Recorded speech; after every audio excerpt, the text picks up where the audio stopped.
Hey guys, in today's video we are going to solve one more LeetCode question, that is minimum speed to arrive on time.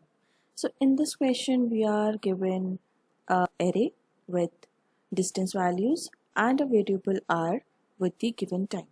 So let's see what I meant by this. So let's say if I am standing here, this is point A, and I have to go to point B, that is my office, and this is my destination. So A is my home and B is my office, and I have to go from A to B, and I am having in total 6 hours. In total 6 hours to travel this whole distance. Right? I am having in total 6 hours. Now what I have to do is I have to travel using train. So this distance array represents that only. So I am saying I will be taking train 0, which can travel distance 1. That means the 0th index representing train, and that train can travel the distance equivalent to the value of this index. So if I am saying from A I will be taking first train 0, so it will travel up to distance 1. Then I will be taking train 1, that will be traveling distance 3. Then I will be taking train 2, that will be traveling distance 2, and in this manner I will be reaching my destination. So we are given time and distance, and we have to find the speed with which we can travel this much distance in the given time. And not only this much, we have to find out the minimum speed with which we will be able to reach our destination. But there are few conditions that are provided in this question. Let's see what all those conditions are. They are really helpful to solve this question. So the first condition is the r value is going to be up to 2 decimal places. That is something like this. At most it will be up to 2 decimal places. Second thing is the answer that we are calculating, that is speed is not going to exceed 10 raised to the power 7. The answer is not going to be greater than 10 raised to the power 7. This is the second condition. And the third thing that is provided in this question is, suppose I have traveled with train 1 and now I have to switch the train to train 2, which is going to travel distance 3. So before switching this train, what I have to do is I have to check the previous time that previous train had taken. So if I am saying train 1 T1 had taken 1.5 hours, then I have to wait for half an hour more so that the value will become 2, and when the value will become an integer value rather than a float value, then only I will be able to switch the train and get departure.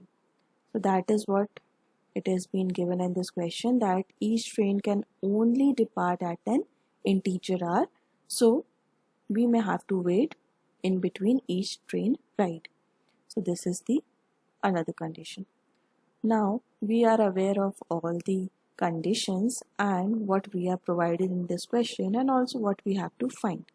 So let's see how we can solve this question, or what methodology can be used to solve this question. So the first thing is we have to find speed, and we all know that speed is distance upon time, right?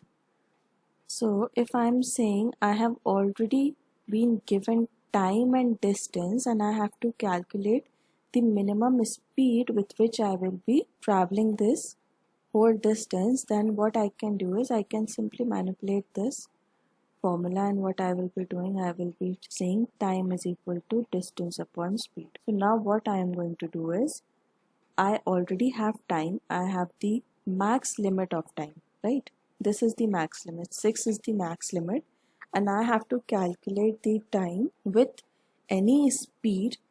I can take any value for speed. Suppose if I'm going to take 3, and then I have to check whether I am able to travel this whole distance within this range, right?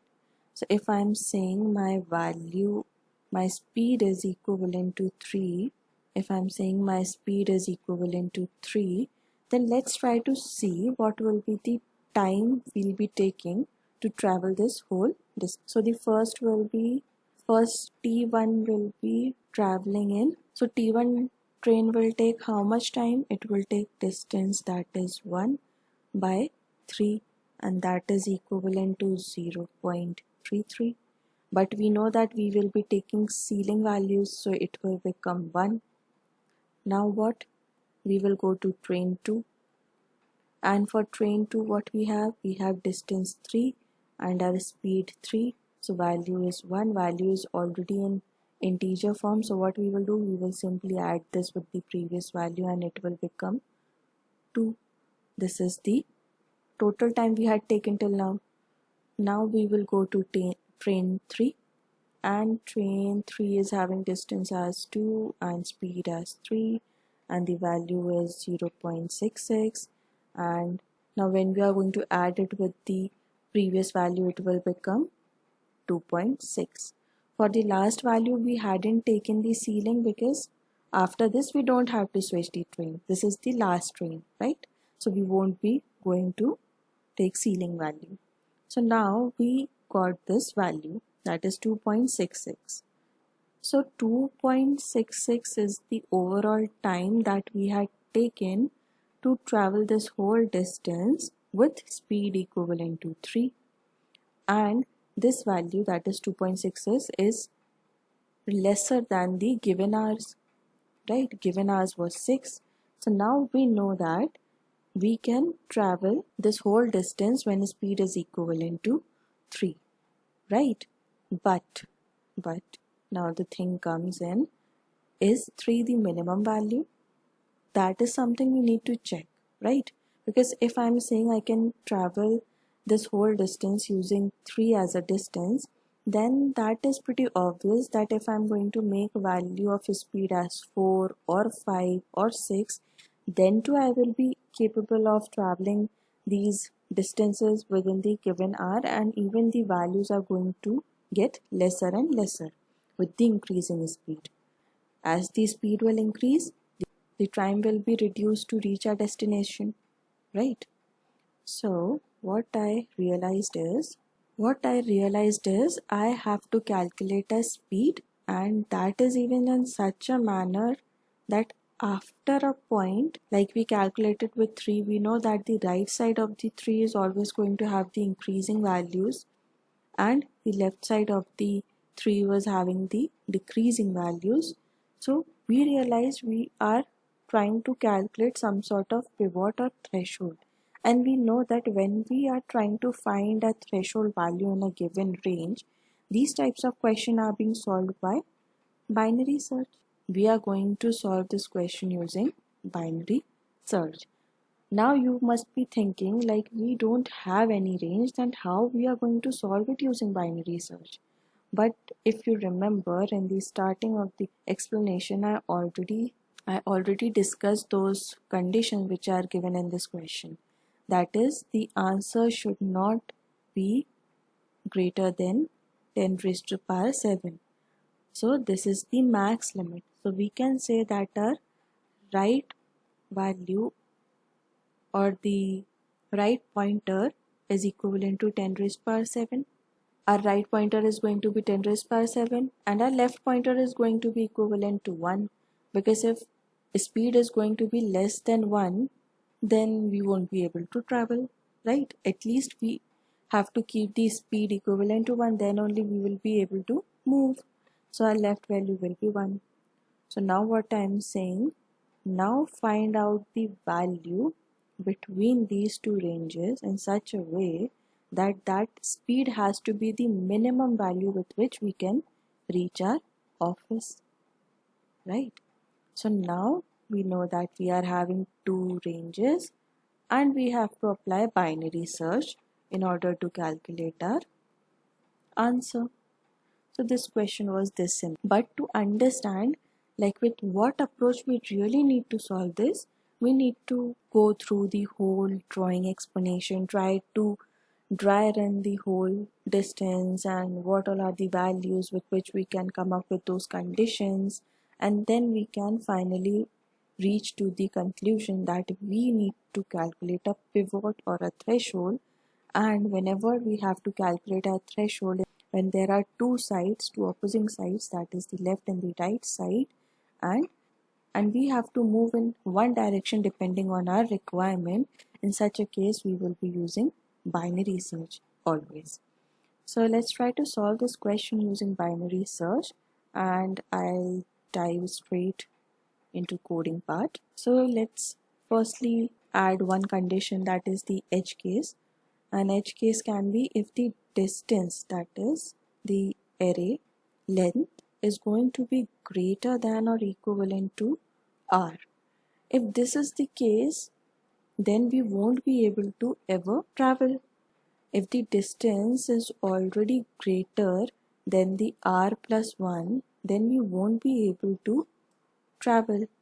Like if I'm going to tell you in this example, if my r was given as 2, suppose my r was given as 2, and if I'm going to travel this whole array with the minimum value of speed, that is 1. So if I'm going to travel this whole array with speed equivalent to 1, so for first train, what will be my answer? What will be my time taken to travel with first train? So total time will be distance by speed, and that will be 1. 1 by 1 is 1, right? Then I will be taking second train, that is 3 by 1, that will be 3.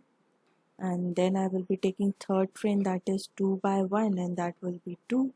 And when I'm going to add up these three values, what I'm going to get? I will be getting 6, and my r is 2.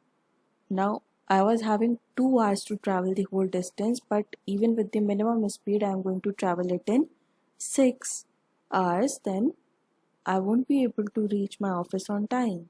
That's why in these kind of scenarios, what we have to do, we have to return -1.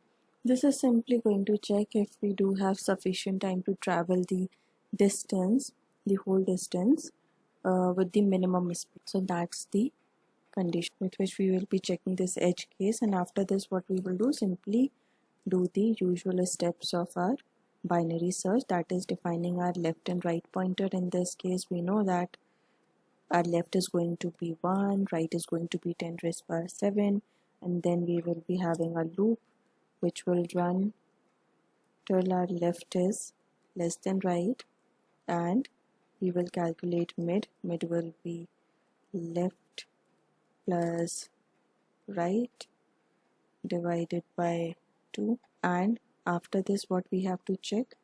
We have to check if the ceiling of what? Ceiling of I by mid. What is I?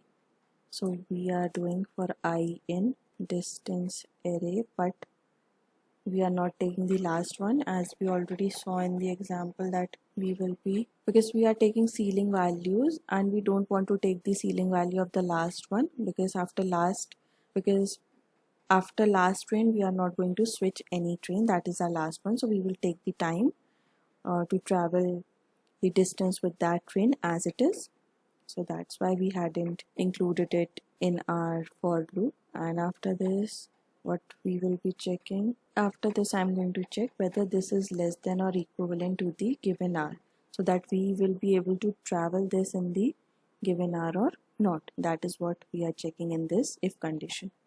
And if we are able to do that, then what I'm saying, try to get the minimum value. That's why I will make our right pointer equivalent to mid.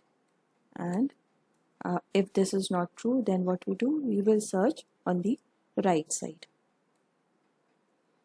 Else we are going to search on the left side by making our right pointer equivalent to mid. And after stepping out of this, we can return left. That's it. This was the whole code. Hopefully I hadn't made any mistake, typo or syntax error. Oh, I forgot to add 1 in this. If we are making left equivalent to mid, then we have to increase it by 1. So yeah, we can see that this function works fine, and this was the whole approach. And time complexity of this approach will be equivalent to the usual binary search time complexity, that is log n. We are traversing the whole range of speed and returning the minimum speed in log n time. So I hope this video was helpful, and if you really find this video helpful, then you can like this video, subscribe my channel, and I will soon come up with few more questions. Till then, you can keep watching and keep coding. And thanks for watching.